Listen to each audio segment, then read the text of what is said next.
Hi there, Dr. Bob Flower here with your Tuesday, December 28th Master Pattern Report. Well, last week the S&P made a nice move Thursday and Friday with a high of just under 1260. That was a move from 1245 on Monday. However, it was not a reversal as we had anticipated. And the Dow did not make a comparable move. But since we play the S&P, that was the important one. Now, silver did not move as we thought, and we're watching it close this week. Today, actually, we think it should be making a move here, um, and we're a little seems a little strange as to what may have occurred with this. Um, we have some predictions for silver shortly. Um, Oil did move up as we anticipated, and we think it's going to move up even further. In fact, we expect a move in the S&P on the 30th. That's Thursday, and oil should continue upward this week. And another move, a larger move with silver on Friday, the 31st. Um, some issues of importance that I want to discuss with you.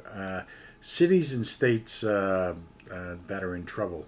Um, Watch out for sudden dramatic moves in finance and the economies in these areas as they struggle with the budgets, especially pensions. You may see assessments and things of this sort, higher charges and fees all at once that may knock your pins off, such as water charges and frontage charges and things of this sort. So be very careful about that and try and prepare yourself for that. Um, it's really, I don't have to tell you, it's bad. Now, here's something interesting. The master pattern is showing some strong converging patterns in this area. The federal government is moving to bail out these cities and states, uh, while China is ratcheting up its fight against inflation um, by rising interest rates. Very bad for bonds. I tell you again, if you're in bonds, get out. Um, what this means is that the government will need to print more money, uh, but it won't be able to support that debt due to higher rates, which the market is telling us, showing us. Um, Now, these higher rates, to a greater degree, uh, will evident themselves and occur around the end of the first quarter uh, and the end of the second quarter. Between those two periods, there, we will expect to see them um, in a more dramatic and definite fashion. Uh, and related to this is the phenomenon that China is controlling its own rates and ours. Now, just picture this, folks. How would you like to be in a position where somebody owed you a lot of money? I mean, loads of money. And you're the one who dictates what the rates are. Uh, you know, this is exactly what's going on in China.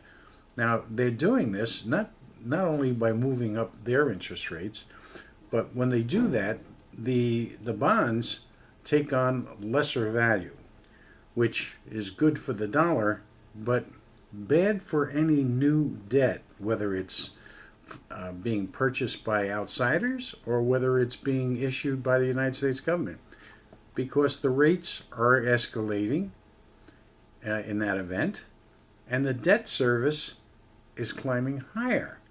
So any short-term capital is going to be too expensive for companies, individuals, cities, states, and yes, even the federal government to handle. That's what's coming. It's actually occurring right now. And you will see manifestations of this over the next 12 months. The curious part of this is we expect the market to do fairly well during this coming year. And that I just don't get. I just don't understand how the master pattern is telling us this, but that's exactly what it's telling us. So we it's going to be a very eclectic year, to say the least. Big banks are in big trouble. Too many sub loans to carry. They can't carry these things anymore, and it's finally catching up. There's going to be a total disaster in many markets, real estate markets, as legal challenges, higher rates, oversupply, bankruptcies, and lack of adequate financing continues to grow. And of course, the lack of confidence in the market is very, very bad for the economy, not only in real estate but overall, since so many people have lost such a great deal of equity and are in over their heads. We see this coming year, we see oil going to $113 a barrel early on, and gas to somewhere around $4.50 before springtime. Other commodities such as gold and silver will continue up until the end of February. So watch it.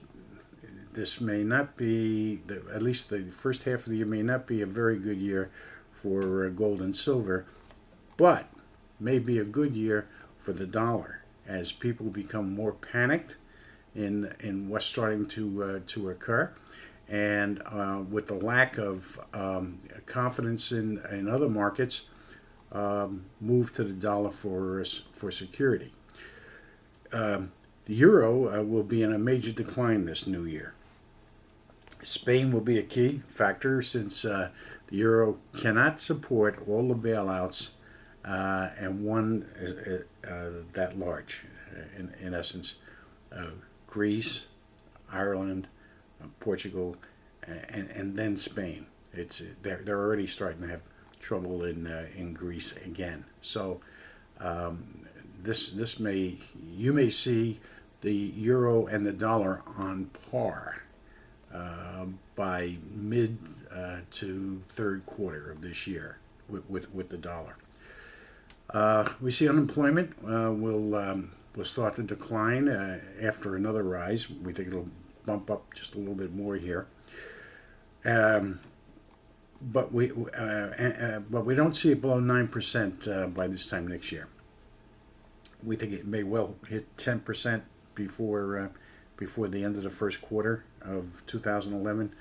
But by the end of the year, we think it may decline down to around 9%, but not any lower than that. Okay, time for a few announcements. We're doing our live TV show this Thursday, December 30th, and the address is it's at the Bronxville Library in Bronxville, New York, and the address is 201 Pondfield Road, and it will be from 1 to 4 p.m. If you want to see yourself on television, participate. Come on down. We'll have a lively discussion. It'll be a 3 or 4 series show. Now, to reserve seats, you can go to our website, admin, ADMIN, at gilchristforum.com, or you can call us at 914-779-6299. There's no cost. Just call and let us know you're coming, how many people are coming in your name, and that's all we really need.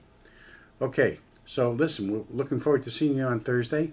Hope you have a good week, and certainly want to wish you all the very best of healthy, happy, and successful New Year's. We're going to make it. We're going to make it so this year. Have a good day.